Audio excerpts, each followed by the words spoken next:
Hi, my name is John-Carlos Estrada. I graduated from Columbia in 2013. I was part of the part-time program. I really didn't know what I wanted to do. I was working as a producer, a news writer at MSNBC and BC News, and I really wasn't sure what my next step was going to be. I knew that I wanted to be in front of the camera, but I needed that extra training to sort of make that big leap, because at the current time I was just behind the scenes. That's something that I always appreciate about the journalism school, especially the part-time program, because it really gave me the flexibility I needed to sort of make that transition from behind the scenes to in front of the camera. So the flexibility and also the ability to pay off that program really sort of pushed me towards the part-time program. I was able to go to work full-time and then also go to school whenever I could, whether it was on the weekends or at night. It allowed me to keep those contacts and also work at the same time that I was going to school, which I think is a big plus. If you're able to work full-time and then also apply the skills that you're learning in the classroom to what you're doing, I think is a huge plus. Right now, I'm in Southwest Florida. I'm a news anchor on the weekends, and then I report during the week 3 days. Recently, we went through Hurricane Irma, which is a big deal. We haven't had a storm like this in a long time. I want to show you some of the damage we've been observing. Take a look.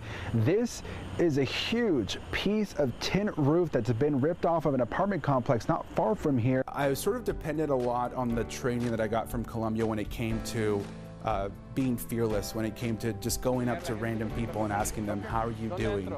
You know, how are you surviving the storm? And that's something that I think Columbia really ingrained in me, is being fearless when it comes to just asking people those simple questions.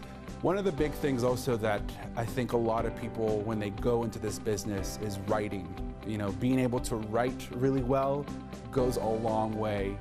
So I think that was one of the things that Columbia sort of pushed, especially the part-time program, is just the writing, getting those right words to describe what's going on, especially in a hurricane. You know, you don't want to oversell something, and you don't want to sort of undersell something. So especially in moments where there is a life-threatening situation, you want to be able to get those words right. And so I think that's what Columbia really pushed me to do, is that training of being fearless and also being able to write to what's going on. He's one of those professors that pushes you. I describe it as like a Texas football coach. They are, in the moment, they maybe seem really mean, but when you graduate or leave the classroom or leave the field, they're the biggest cheerleaders you will ever have. And I think Sam Friedman was one of those people. When I started 4 years ago after I graduated from Columbia, I was bottom of the market when it came to TV markets, and never giving up, because I've been able to jump to so many markets, being able to tell so many different stories. And so that's one of the biggest things, is never give up, because it's so easy to give up, especially when you're going to these small towns as a broadcast journalist.